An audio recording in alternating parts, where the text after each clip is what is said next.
안녕하세요. 이슈이슈 애청자 여러분. 여러분과 함께 시장에 있는 이슈들을 짚어보는 시간 이슈이슈 문을 활짝 열었습니다. 자, 제가 이렇게 활기차게 딱 시작을 하는데 또 그만한 이유가 있을 거예요. 여러분. 우리 이게 사람은 적당한 휴식이 늘 필요한 것 같다라는 생각을 합니다.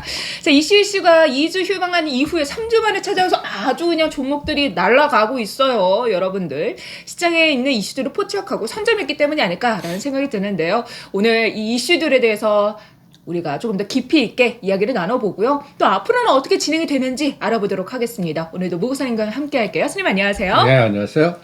선생님, 우리가 원전주를 봐야 한다. 이제 2차 전지 너무 갔으니까 그 넥스트 스텝을 준비해야 한다라고 했는데 정말 모든 게 다 시나리오대로 되고 있어요. 심지어 이제 새로운 식품 관련해서도 관심을 가져봐야 된다라고 했는데 우크라이나 관련해서 러시아의 사태가 조금 좀 악화일로를 갈 거다라는 걱정 때문에 곡물주들까지 오늘 좀 움직이는 모습을 보였습니다. 또 중요한 거 있어.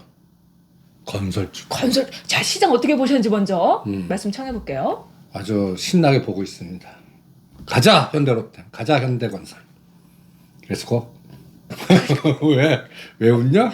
좀 더 이렇게 기승전결로 풀어줘 선생님.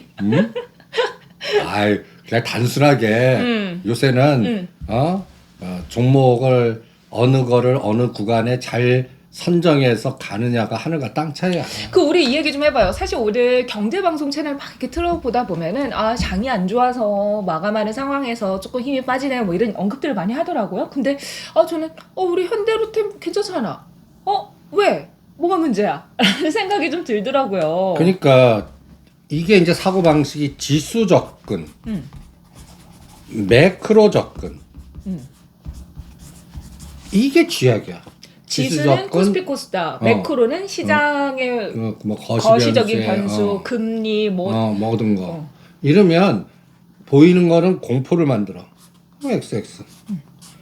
그러면 이걸 기준으로 해서 어느 거는 우리가 IT를 감산하고 급등할 때 판 게 제일 잘한 것 같아. 네. 그거를 원전, SOC, 방산으로 간 게 또 제일 잘한 것 같고.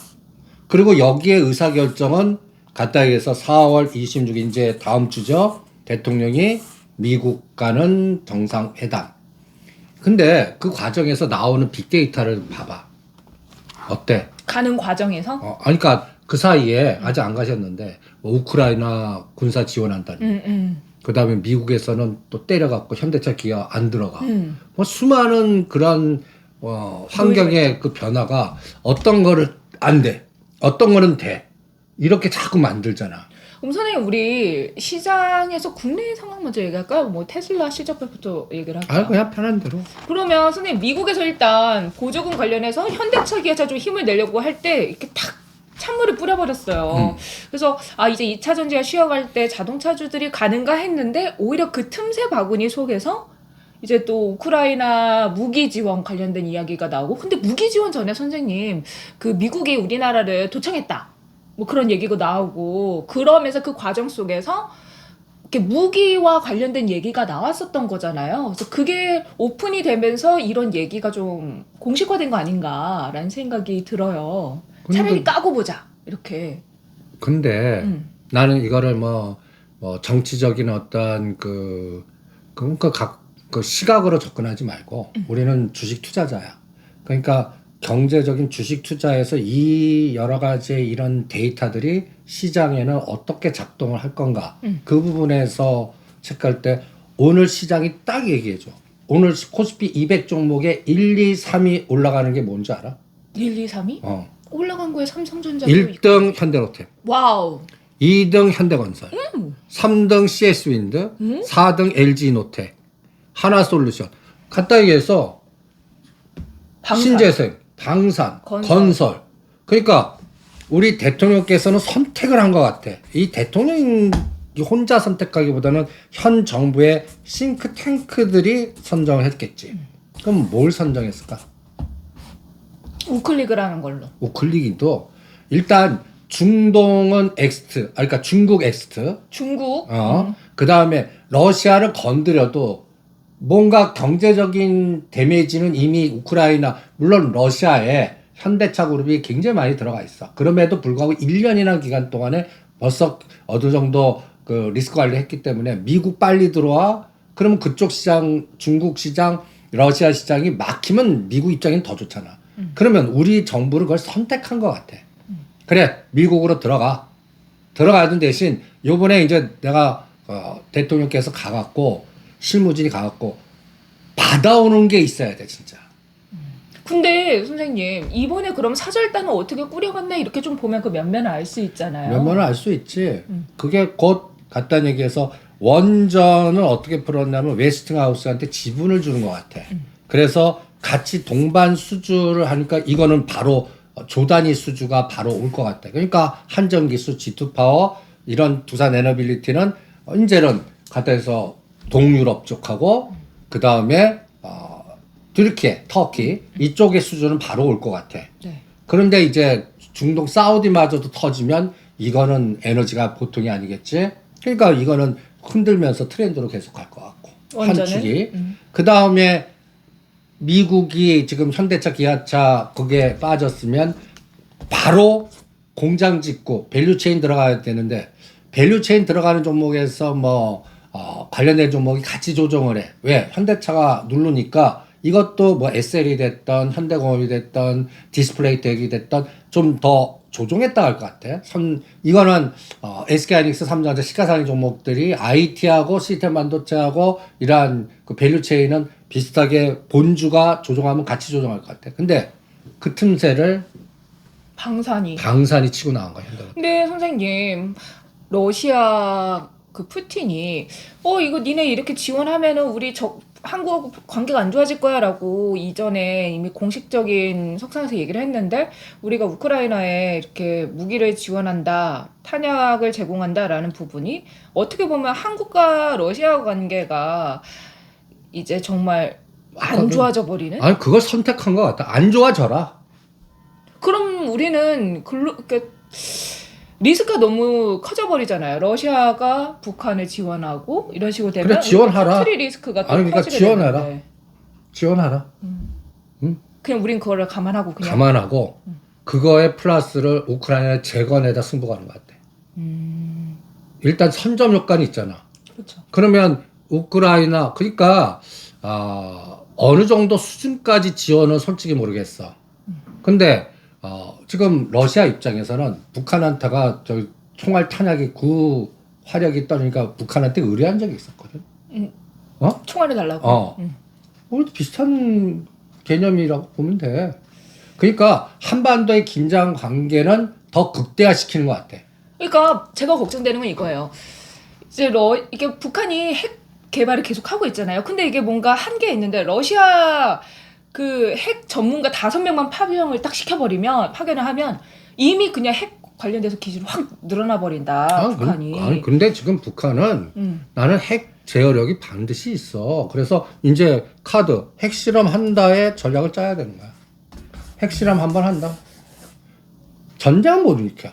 그렇죠. 그거는 그러면 핵실험한다. 그러면 핵실험해. 환율 변동하겠지. 그런데 반대로 원자력 핵 관련된 종목들은 급등하겠지. 방산주 급등하겠지. 그러니까 종목 이동 그쪽으로 해놓으라는 얘기야. 그리고 이런 게 되면 그동안 또 우리 주축이 된 자동차 이러한 쪽은 숏이 걸리겠지.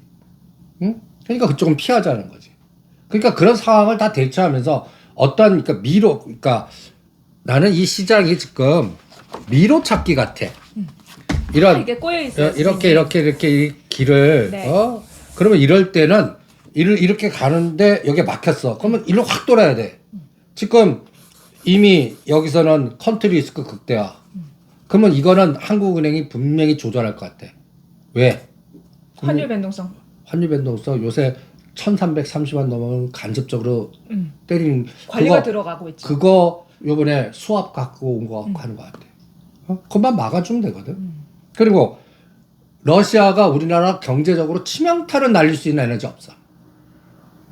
그러면 러시아가 우리가 이제 계산하자고 러시아가 우리에 줄 수 있는 마이너스 에너지 현지에 나가 있는 것들 그러면 라면 업체 하지 마. 그다음에 현대차, 기아차, 자동차 기존으로 많이 했으면 이거는 미국이 풀어줘. 대신 시간이 걸려. 그러면 이제 현대차 입장에서는 뭐래? 인도나 다른 시장을 키우겠지. 근데 가장 중요한 거는 요 기간 동안에 미국 빨리 들어가고 나는 정유성 회장님이 중동에다 집중하면서 거버넌스 게임 할 것 같아요. 마이너스 오히려 플러스로 이렇게 전환시킬 수 있는 기회를 찾을 거다. 그래서 저 한전부지 짓는 것보다 저기 보스턴 다이내믹스 상장을 먼저 할 것 같아요. 순서의 선택이. 그럼 선생님 현대차 같은 경우는 거버넌스를 중동에서 푼다는 게 어떤 말씀이실까요? 아니 그러니까 인도 시장. 아, 그거 거기서 이제 돈을 아니 그러니까 마이너스 되는 해가지고? 거를 인도 시장이든 다른 시장에다 풀 것 같다. 뭐 아프리카 시장, 중동 시장, 동남아 시장, 미국 시장. 그러면 이미 러시아는 줄어들었어. 그러니까 더 이상 줄어봐. 그러니까 거기는 제로 베이스로 가고 이번에 인도가 중국보다 인구가 많아졌잖아. 맞아요. 그렇다고 하더라고요. 그러니까 그쪽을 더 집중하면서 뭔가 플러스 알파를 거기서. 그러니까 LG 그룹도 그렇고 그럴 것 같아. 그래. 그럼 선생님 우리 방산주 얘기를 좀 해보면 좋겠어요. 그러면 방산주 중에서 가장 먼저 치고 나갔던 건 퍼스텍이었잖아요, 선생님. 상한가 딱 들어가면서 오히려 이런 중소형 종목들이 훨씬 더 강한 모습을 보여줬는데 이런 종목들은 어떻게 대응을 해볼까요? 그러니까 퍼스텍. 그러니까 그래서 내가 오죽하면 하나씩 되면 50%, 15,000원대, 한국항공 6만 원 높을 때 다 팔자. 더 갈 것 같거든. 근데 한국항공 오주가 10%갈 때 나는 이제 비텍, 스페코, 퍼스텍, 이제 저가 방산주. 난 그쪽이 오히려 수익률 게임이 더 클 것 같아. 특히 퍼스텍 같은 경우는 미국 보잉사에서 실시하고 있는 기술력 평가에서도 지표가 굉장히 높게 나왔대요. 그리고 미국에서도 기술력을 인정하고 있을 뿐만 아니라 폴란드 수주가 굉장히 늘어나서 8년치 수주 물량을 다 받았다. 이제 그런 게 더 극대화될 것 같아. 그러니까 군사적인 관련된 기업들을 빨리 찾아내는 군사 뭐 탄약 만드는 회사, 포탄 만드는 회사, 그다음에 그 무선 통신 그거를 군납하는 회사, 뭐 여러 가지 이런 그런 밸류 체인이 있을 거 아니에요. 그거를 방산주에서 빨리 찾아내는 게 나을 것 같고, 또 하나는 분명히 핵실험한다에 나는 배팅할래. 핵실험 선생님 가기 전에 우리 그러면 현대로템에 대해서 대응 전략 좀 자세하게 짚어보면 좋을 것 같아요.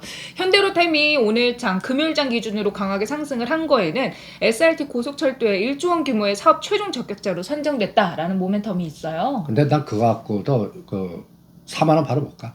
근데 선생님 수급을 최근 들어서 봤더니 외국인들이 굉장히 강하게 들어왔더라고요. 그러니까 장기적으로 보면 우리가 2030년에 10만 원 목표로 가는 거 아니야, 시간에. 근데 이번에는 우리가 25,000원대 이제 현대로템 가서 32,000원 도파할 때까지 가만 계세요. 때 이제 돌파를 했어. 33,000원까지 갔죠. 그러면 현대로템으로 33,000원, 34,000원, 35,000원, 1,000원씩을 가자고. 그리고 각자 정해. 나는 30% 물량, 나는 50% 물량, 나는 회전율이 커. 그럼 70% 물량. 팔고 사고 팔고 하면서 이거 4만 원 도파할 때까지 조절해 보자고. 여기서 속도를 느끼자고.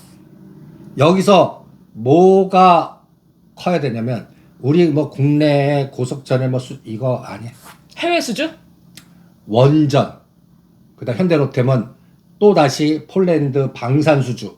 그다음에 사우디의 트레미드 소형원전. 이런 게 3조에서 10조짜리 터져봐. 합쳐서.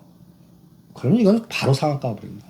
근데 현대로템이 이번 1분기 실적 발표 내용을 잘 살펴보니까 전차 수출이 실적이 8,800% 늘어났다라고 합니다. 1분기 동안 철도 관련된 그 수출은 43.68% 감소를 했는데 이게 마진이 큰 전차 부분을 많이 팔아가지고 이게 수익이 잘 났다라는 얘기를 해요. 우리 채팅창이 아니라 뭐죠? 그 댓글에 어떤 분께서 수익 실현했다고 고맙다고 하셨는데 이제 다시 사야 되는 타이밍을 잡으셔야겠네 그거는. 그러니까 이제는 3만 원은 잘 안 깰 것 같아. 3만 원에? 3만 원 깨면 다시 들어가고 지금은 이제 수익금하고 원금만 다시 들어가서 여기서는 이제 단타 트레이딩 구간이야. 3만 원, 4만 원. 근데 나는 사우디든 또 동유럽이든 이번에 우크라이나에 그 군사적 지원을 했다는 얘기는 이미 큰 승부, 정부로서는 큰 승부를 건 거야. 그쪽에 건 거죠, 우크라이나. 마이너스가 그들도 이 국가적인 그 위기 리스크를 높이는 걸 모르겠어. 대신 가장 중요한 게 그럼에도 불구하고 이미 지원하든 안 하든 북한, 러시아, 중국 이 체인하고 그 다음에 우리나라, 일본, 미국의 이 체인은 계속 충돌할 수밖에 없어. 이거는 계속 지속형이야. 여기에서 약간 그 뭐라 그럴까 창을 먼저 찔렀다 그럴까? 우리 대통령이 그 우크라이나 이거를 선언했다는 얘기는 나는 미국에 보이지 않는 압력이 있었던 것 같아. 그거를 현 싱크탱크는 수용을 했고, 그럼 수용을 했을 때에는 그 반대 그냥 수용했다 그러면 이거는 굴욕이야. 그쵸. 이게 얻는 게 있어야지. 그거를 이제 4월에서 5월 달에 보여줘야 돼. 현 정부는. 난 보여줄 것 같아. 원전부터. 이거 원전은 그냥 그게 5조 이상만 나오면 이제는 여론이 돌아. 국익의 이쪽 마이너스. 러시아가 한번 때려봐. 그러면 이 5조 이상 되면 이거에 가늠하는 또 마이너스 에너지는 중국이 한알력을 때릴 때는 이거는 퉁이 돼버려. 근데 중국도 지금 말로는 굉장히 하지만 대만에 굉장히 민감해. 그래서 중국 입장에서는 어떤 전략이면 이거 투트랙 전략을 쓸 것 같아. 너 가만히 안 놔도 하지만 뒤에서는 보이지 않게 협상을 한다. 기업 대 기업 이런 것들 때는 협상을 할 것 같아. 그래서 나는 여기서 종합상사하고 물류를 선택해버린 거야. 선생님, 대만 관련된 이야기와 관련해서는 지금 우리가 중국하고 조금 리스크가 있는 상황이에요. 윤석열 대통령이 힘에 의한 대만 해협의 현상 변경에 반대한다라는 뉘앙스로 얘기를 하고 나서 중국 외교부가 말 참견하지 마라라는 뉘앙스로 얘기한 다음에 또 중국의 국무위원 겸 외교부장인 친강이 대만 문제에서 불장난하는 자 반드시 불이 타 죽을 거다 하면서 그래. 각을 세우고 있거든요. 그런 정치적인 에너지는 더 강화될 것 같아. 그렇다고 해서 뭐 새로운 거 없어. 근데 이렇게 하면은 이제 이거 좀 나중에 말하겠지만 한중 관계에 조금 미묘한 변화가 기업적인 거든 뭐든 아무래도 좀 경색되지 않을까. 당연하지. 그래서 오늘 하락한 종목들이 그쪽이야. 리오프닝 관련된 종목들. 그러니까 우리는 그 호텔 신라도 때려 이거 걱정이거든. 그래서 리오프 호텔 신라도 때려라. 그다음에 LG생활건강. LG생활건강은 나는 사자 그랬어. 왜? 이거는 50최저가라. 바닥에서 이거 갖다 얘기해서 이미 올라간 거는 크게 흔들지만 바닥에 있는 거는 뭐 5%에 10% 정도 흔들면 추가 더 사는 그 시간. 그러니까 그건 기회고 그 다음에 이미 급등했던 리오프닝 주들, 화장품 그런 아모레지? 것들은 오늘 뭐 아모레지, 뭐 아모레 퍼시픽, 그 다음에 카지노. 오늘 딱 여기서도 1등에서 5등 빠지는 종목 코스피 200 숏친 거 한번 볼래? 아모레지 1등 10%, GKL 마이너스 10%, 아모레 퍼시픽 마이너스 8%, 코스맥스, 호텔신라 다 뭐야? 리오프닝 관련된 리오프닝. 종목들. 근데 이게 아무래도 중국 노동절 관련해서 4월 29일부터 5월 3일까지 연휴가 되니까 우리나라 올 거다라고 기대를 했는데 관계가 좀 경색이 되니까 아니야, 이건 아무래도 정치적 문제는 안 오지 않을까. 1, 2개월 정도. 1, 2개월 정도. 앞으로? 그러니까 왜냐면 그런 얘기 많이 해요. 저도 이제 명동 지나다녀 보면 진짜 관광객들이 예전보다 많아졌어요. 중국인들도 많아지고. 그래서 이거를 기대하고 매수를 하셨던 분들도 분명 좀 계실 거거든요, 선생님. 근데 이제는 뭐 중국인 관광 수요. 나는 이쪽 갖고 계시면은 반 정도는 먹자나 아니면 방산이나 아니면 이제 우리가 GS 글로벌이라든지 LX 인터내셔널이라든지 이게 이제 식량, 그 다음에 물류 이런 것들과 연관된 원자재 이게 종합상사 에너지거든. 워렌 버핏이 산 것도 있고 이런 지역과 지역 간의 그 글로벌 그 충돌이 일어나면 이게 꼭 무슨 분쟁이나 식량, 먹거리 이런 것들. 그래서 오늘은 할인 들어가자 그랬어. 할인 많이 커. 이미 한일사료는 급등하고 있고 판수들이 급등하니까 이제는 또 무더위도 오고 그러니까 이제 닭, 삼계탕 그리고 이제 또 치킨, 뭐 여러 맥주 가지. 이런 계절이 오히려 왔으니까. 그래서 리오프닝 주에서 글로 이동해서 한두 달 놀다가 그러다가 이제 5월 달에서 6월 달로 넘어가면 이제 2, 4분기 실적으로 이제 넘어가잖아. 그러면서 그때쯤이면 글로벌 이 상황도 교통 정리가 될 것 같아. 선생님 하나만 더 여쭤볼게요. 리오프닝 관련해서 짚고 넘어갈게. 좀 리오프닝 쪽보다는 다른 쪽을 보자라고 하셨는데 제가 찾아보니까 롯데 관광개발에 국민연금이 보유 지분을 좀 확대했다라고 하더라고요. 근데 6.07%로. 아니 그러니까 내 말은 그래서 조금 유망하지 않을까? 그거 한 6개월 후. 6개월 후? 가격은 15,000원에 팔았어.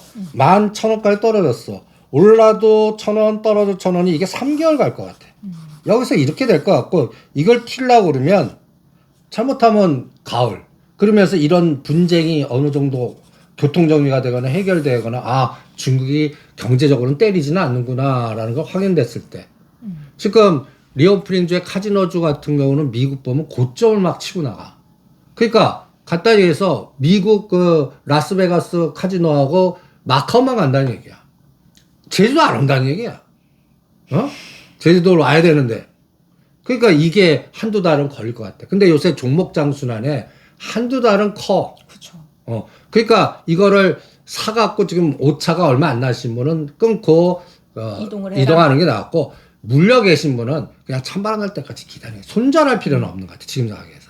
롯데관광개발은 특히나 그 제주를 거점으로 하고 있기 때문에 중국인 관광객들이 뭐 크루즈나 이런 걸로 많이 오면 수익을 많이 볼 거다라는 기대감이 있다라고 그런데 해요. 한 달은 꿈 깨야지 뭐. 근데 이제 지금 상황이 아무래도 조금 경색이 됐으니까 한 달은 꿈 깨야 돼. 지금 가지고 계신 분들은 뭐 말씀하신 대로 차이가 얼마 안 된다면 끊고 이동하는 쪽이 훨씬 더 좋을 거고. 그러니까 그럴 때는 30, 50 선택해서 그냥 빨리 잽싸게 그냥 LX 인터내셔널이든 뭐 마니커든 아니면 우리가 요새 바닥권에서 고르는 것들 있잖아. 뭐 SP30 빨리빨리 후다닥 해서 트레이딩하는 게 나을 것 같아. 선생님 이게 리오프닝 휴가 관련해서 하나만 살짝 또 여쭤보면 이제 일본으로 여행을 또 많이 간다고 하잖아요. 그러면 우리 한동안 또 잊고 있었죠. JTC. 근데 그것도 그냥 박스 에너지 같아. 그러니까 난 주변 테마는 그냥 에너지가 별로 안 들어와. 그러니까 한 20, 30%면 땡이야. GTX, 그 GXT는 뭐 어떤 것든. 그러니까 뭐 요새 뭐 보면 무더울 테니까 이제 뭐 선풍기나 이런 거. 그것도 이제 오히려 주력은 뭐야? 원전, 방산, 그 다음에 SOC. 여기서 풀자고. 전체 자산의 50에 70은 여기에 집중하자고. 그리고 먹자도 이게 트렌드가 길어요. 그러니까 한일사료 찍었지만 이것도 60에서 70%면 팔아야 돼. 더블 이상 갈 에너지는 아니야. 그러니까 주변 테마냐, 중심 테마냐. 중심 테마는 세 가지 물질이야. 원전, 방산, SOC. 선생님 그러면 먹거리 말씀하신 김에 살짝 얘기를 해보자면 이번에 식량 관련된 종목들이 오는 게 흑해 곡물 협정 중단 위기 때문이잖아요. 근데 러시아가 자국산 곡물이 흑해에서 원활하게 수출되지 않는다. 우리는 이거 해봤자 도움이 안 된다. 라면서 이걸 탈퇴할 거를 고민하고 있다고 합니다. 그러면 이제 다음 달부터 이게 협정이 중지가 되면은 아무래도 우크라이나에서 하는 밀, 옥수수 같은 거 가격이 올라갈 거고 전 세계 곡물 가격이 다시 올라가면서 인플레이션이 다시 한번 찾아오지 않을까에 대한 우려가 나오고 있어요. 나오지. 그래서 지금 올라가는 거라고 봐. 그게 더블을 안 만들 것 같아. 이 에너지가? 근데 선생님 이제 인플레이션을 우리가 지난번에 CPI가 5.0으로 나왔잖아요. 그럼 이거 좀 잡힌 것 같네 하고 제가 생각을 했는데 세부 내용을 보니까 식료품 가격은 8.4% 올랐어요. 그래서 다음 CPI는 난 살짝 올라갈 것 같아. 식료품 가격이 더 올라서? 그리고 또 그 구간에 유가가 60에서 80% 오른 구간이거든. 그게 반영이 돼서 이번에는 살짝 올랐다가 그 다음에 빠질 것 같아. 그래서 기술주 아직은 5월달까지 확인하자는 게 그거야.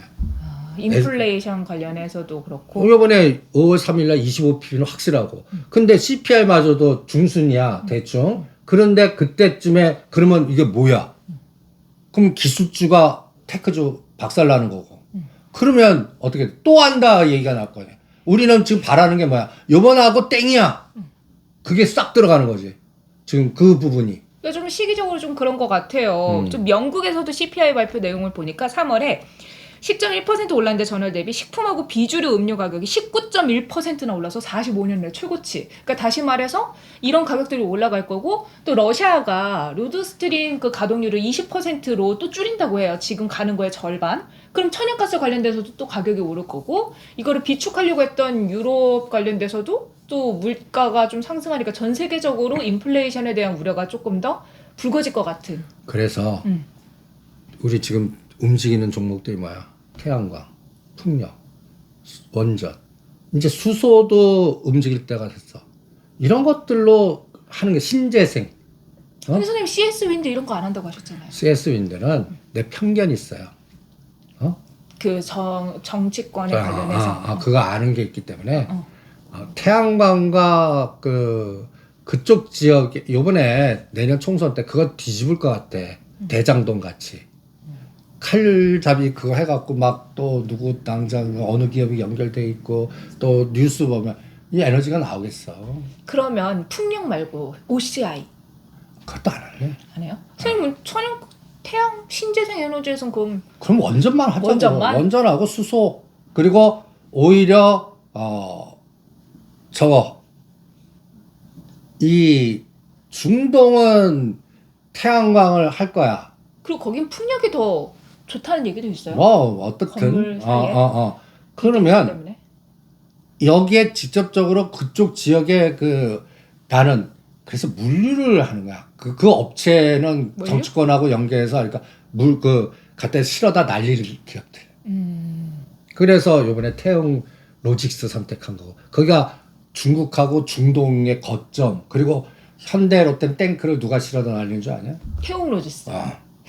그런 게 연결고리니까 하는 거야.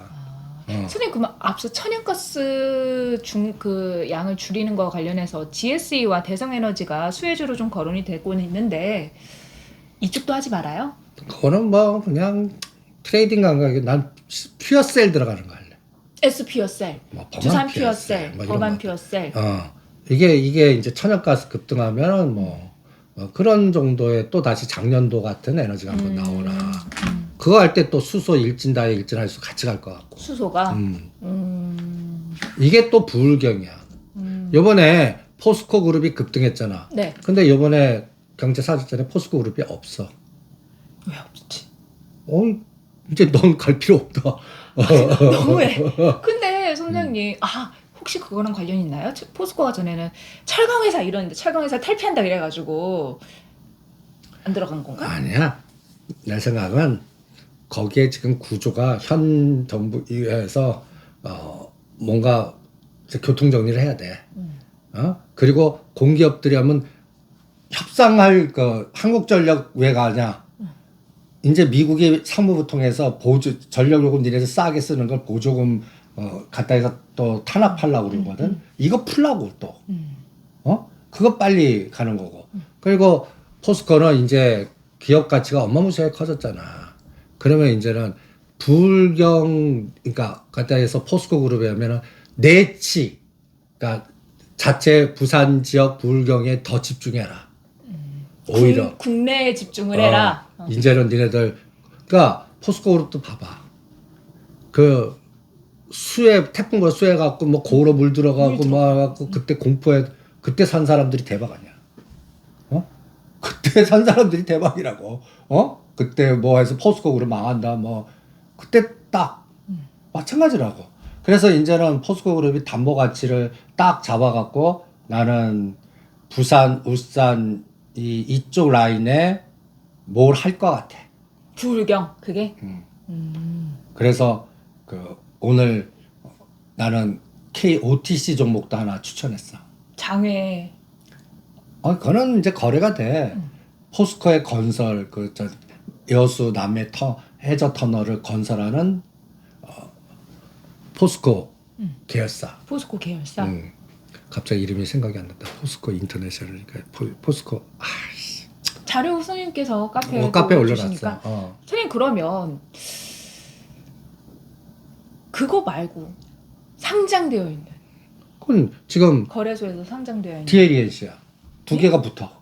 DLENC? 어. 갑자기 왜 DLENC가 나요? 해주 터널 저는 해저터널에서 선생님 또 특수건설 동아지질 이거 말씀하시나 했는데. 아니 기본이 깔리고 그 공사의 턴키 베이스 수주하는 게 두 축이 주인 대빵이 있어. 그 사람이 딱 잡으면 거기서 이제 발주가 들어가는 거야. 무슨 컨소시엄. 어느 지역에 무슨 컨소시엄. 그러면 이게 지금 포스코하고 DLENC가 붙었어. 1, 2등으로. 누가 될지 몰라. DLENC 되라. 포스코 그룹주를 가지고 계신 분들은 포스코. 포스코 화이팅 이러실 거고. 포스코 ENC. 포스코 ENC, 그 K옥트 시장. 음. DLENC 건설주 가지고 계신 분들은 DLENC 되라라고 하실 것 그리고 같은데. DLNC는 이번에 또 중동 지역 풀리면 괜찮아. 터키하고. 여기가 터키하고 중동 지역 풀리면 또 굉장히 큰 에너지가 또 한번 나와. 그러니까 나는 현 정부가 원전 방산을 푸는 거와 마찬가지로 건설도 풀 거다. 지금 우리나라는 갖다 대서 수출해서 그러니까 원자재를 수입해다가 만들어서 해외 파는 그거가 없으면 우리는 망하는 구조를 갖고 있어. 근데 지금 미국과 중국의 이 부분이 싸움이 장기간에 될 것 같아. 그러니까 반도체, 자동차 이런 것들은 우리가 어쩔 수가 없어. 샌드위치 껴서. 그러니까 빨리 미국 들어가서 이걸 선택하신 것 같고, 그러면 전 세계적으로 다른 거 풀 수 있는 것들은 뭐 K 컨텐츠니 뭐 이게 사이즈 안 나와. 그럼 건설밖에 없거든. 원전 건설. 그러면 우크라이나 재건, 터키 재건, 튀르키. 사우디 뭐 다 뭐야 제2의 중동분 같이 이거를 밀고 가려고 그러는 것 같아. 이 현 정부가 그걸 선택한 것 같고. 그럼 컨트리스 시끄럽다. 그래 알았어 하고 일로 집중해서 나중에 경제 성장률이나 이 부를 이루면 그럼 내년 그 총선하고 이 전략까지 간 것 같아. 그러니까 알면서 리스크를 선택한 것 같아. 그 사실 우리가 지금 마이너스 성장을 기록한다, 뭐 우리나라의 대표 수출 종목인 반도체 업황이 좋지 않다 이런 기사들이 막 쏟아져 나오는 것도 지금 정부도 물론 알고 있을 거고 이거는 당장 어떻게 할 수가 없으니 그 외적인 방법을 통해서 우리가 돌파구를 마련한 게 원전, 방산, 건설 이런 수주 쪽인 해외에서 우리가 돈을 벌어올 수 있는 부분인 거다. 그러니까 우리는 정부가 이쪽을 지속적으로 미는 만큼 여기에 올라타야 된다. 그렇지. 그걸 선택한 것 같고 지금 반도체 SK는 그게 이제 우리 수출에 그래서 세수가 부족한 거를 여기서 뽑아낼 것 같고 그 다음에 이게 왜 그 시장에서 롱숏에 영향을 주냐면 대한유 안 가. 롯데케미칼 안 가. 올라가면 SK 이노베이션 내가 20만 원 높을 때 때리라고 했어. 이것 때문에 때리라고 그런 거야. 결론은 대차 매매 이용해서 빌려다가 때리면서 박스에 갇히게끔 만들어. 중국을 기존으로 해갖고 터야 되는 거. 이거는 막히게끔 돼 있고 그거를 이 싸움은 더 심각해질 테니까 문제의 시간이 길어질 것 같아. 그래서 내년 총선이 일단 선거의 타켓이잖아. 미국도 지금 보면 뭐 그 대선 주자들이 막 나와. 로버트 케네디 2세인가 손자도 나온다고 그러네.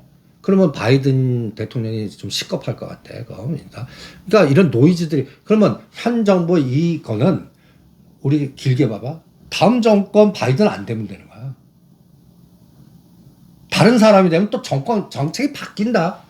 트럼프가 됐던 민주당이 로버트 케네디 2세가 되면 지금 현재의 강압적인 이 부분에서의 변화가 나와. 우리 전 문재인 정부 때 해갖고 싹 바뀌었잖아. 응? 탈원전에서 다시 원전으로 간 부분이 가장 크죠. 그러니까 이게 2027년이야. 그러니까 그 사이에는 미국에 집중해서 공장 짓고 2년 안에 그걸 풀겠고 그 다음에 정권이 교체되면 이제 그때 중국에 있는 걸 그때 가동시키겠고 그럼 이게 투 트랙으로 갈 수가 있잖아. 지금 이 어느 한쪽에 누구를 선택할 수가 없어.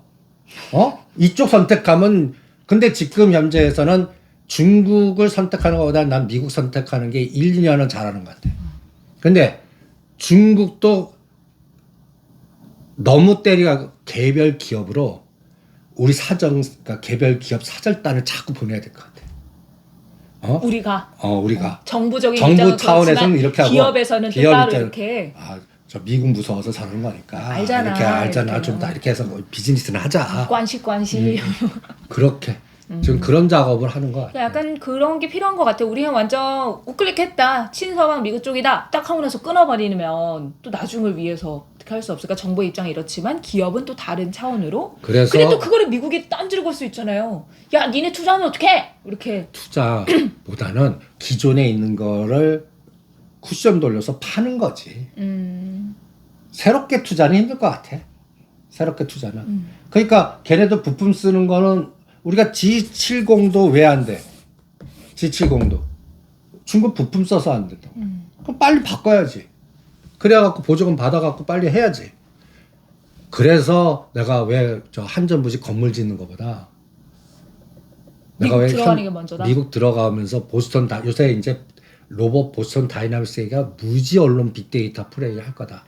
사실 이 로봇 관련돼서 이야기 따로 또 꼭지를 빼려고 했는데 로봇 관련해서 최근에 한참 연초에 삼성이 투자를 했다면 레인보우 로보틱스 막 하더니 이제 다른 대기업들도 로봇 관련된 산업에 더 집중을 하고 있다라는 얘기가 나오고 있어요. 근데 선생님 우리가 보스턴 다이나믹스는 현대차 그룹의 로봇이라고 얘기를 하면서 또 우리가 주안점을 둬서 얘기를 했었잖아요. 보스턴 다이나믹스 지분을 가장 많이 가지고 있는 게 또 개인 지분 정의선 20%. 그리고 현대차